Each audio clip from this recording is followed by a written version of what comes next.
I am curious, do you have a designated pantry space, and is your pantry in need of some unjunking as well? Hi, I'm Paige Killian, and I'm passionate about helping busy moms of littles get organized in 3 simple steps. So here's today's organization motivation. Today, I want to talk about getting your pantry organized. Now, I talked last week about getting your junk drawer unjunky. I am curious, do you have a designated pantry space, and is your pantry in need of some unjunking as well?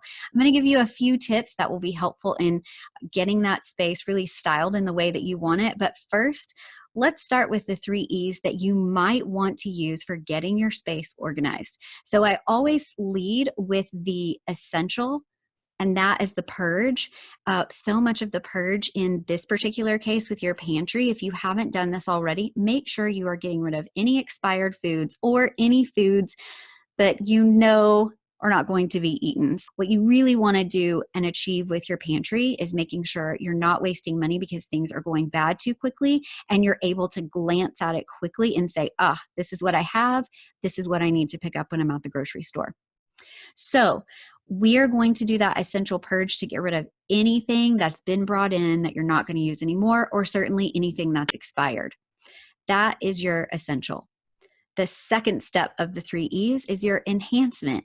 This is either the sale or the donation of any items that you're not going to use. So are any of these things unopened and you would like to share them with someone, or you would like to donate to a local food bank, a charity, somebody that could use that so it's not just getting tossed? That would be ideal. If you're noticing when you're taking all of the stuff out to do that big purge and you're giving it a good wipe down, right? We want to clean out those shelves. When you are doing that, take a look too if you have some appliances or you have some glassware or some china, anything maybe that's not food related. This is an opportunity for you to set it aside for when you're ready to have your yard sale, or perhaps you maybe if it's something that never got opened that you want to take back to the store and get that money back. So keep those things in mind. Now we're to my favorite part, the style. This is the final step, your extra, which is going to take your pantry really over the top when you've styled it, not only because it's going to be aesthetically pleasing and it will probably look more beautiful, but it's going to be working better for you. It will be functioning better. So not only are you losing items, but also keep in mind, if you're a busy mom of littles, you want to then be styling your space so that there are certain items that your little one that you want to help create independence and responsibility. You want to give them options down low that they can grab whenever you say, oh, sweetheart, can you go get mom the blah, blah, blah, because we're doing snack and lunch packing, or we're out of paper towels. Can you go grab those paper towels for mom? That's a good safe thing to put down on the bottom. All right, so here's the step that I love. After you've taken everything out, you've purged what you're not using and decided what you're going to donate to neighbors or put in a yard sale or take back to the store or give to your local organization, you are going to think, what is my style and what is going to serve me best in this space? If you have already established in your home that you love the traditional woven brown baskets, maybe this is an opportunity for you to put in some beautiful baskets as well. Maybe I love, I'll tell you, at the Container Store, I really love these thin silvery gray baskets because they have a linen liner that's inside of them. And so I love the way that that looks. Perhaps for you, you don't want the gray look, or you don't want that liner that's built in because sometimes you feel like you have some spills. Maybe you want a white, clean surface. There are definitely all kinds of opportunities out there for you to take your style that you've used in other spaces of your home and make your pantry have a bit of your own style as well. Why not, right? So when you pick your baskets, these are going to be things that you're going to put your chips in, your crackers in. Perhaps you're going to put in your rices and your pastas or things like that.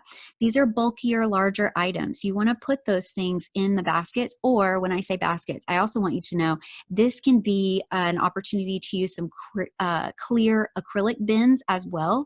So that way you can very clearly see what's inside of them. Those might have a handle on them, so they're easy to pull right out if you're shelves are a little bit deeper, so you can pull that out and see the contents.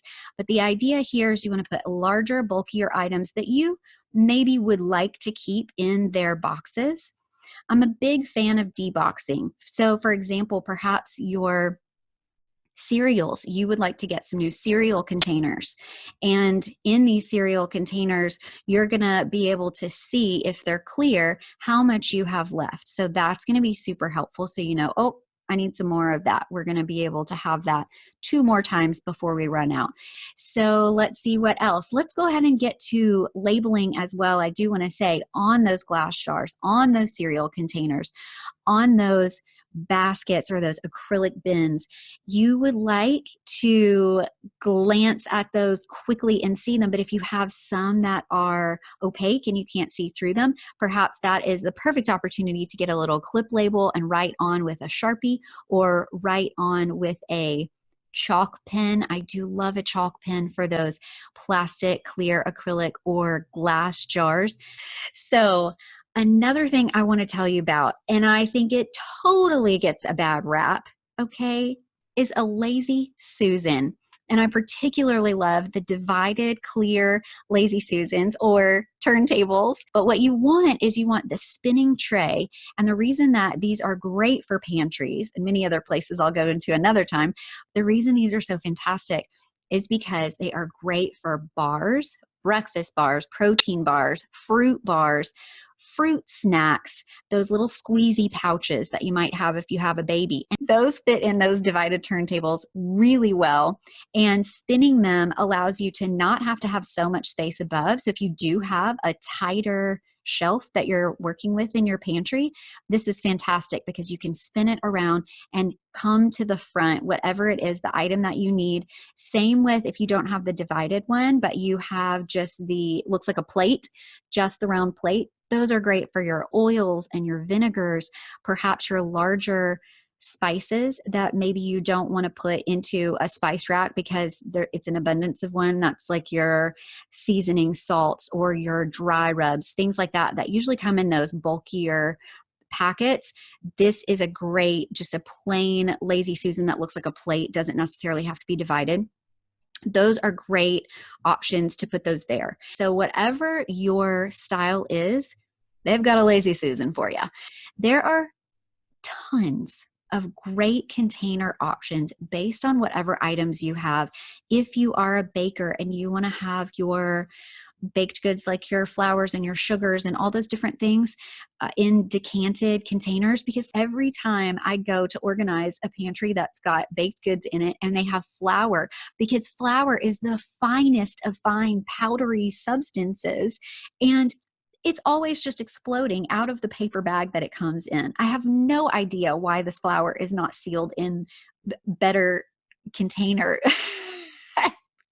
Anybody else think this? But those things are fantastic if you can decant them from their previously packaged containers and put them into something that's going to keep them sealed in fresh and also not explode all over your pantry. Definitely a good idea to give that a good wipe down if you've already had some existing flour on your pantry shelves and you're going to organize those.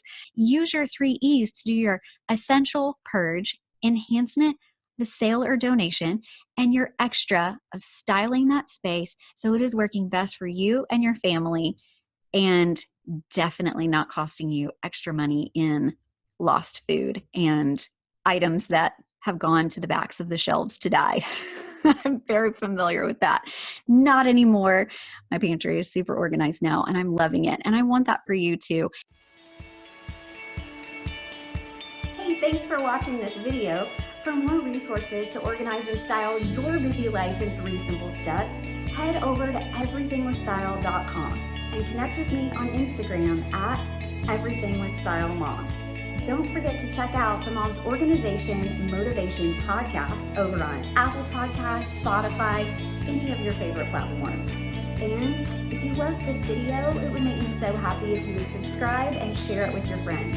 Thanks so much for watching and happy organizing.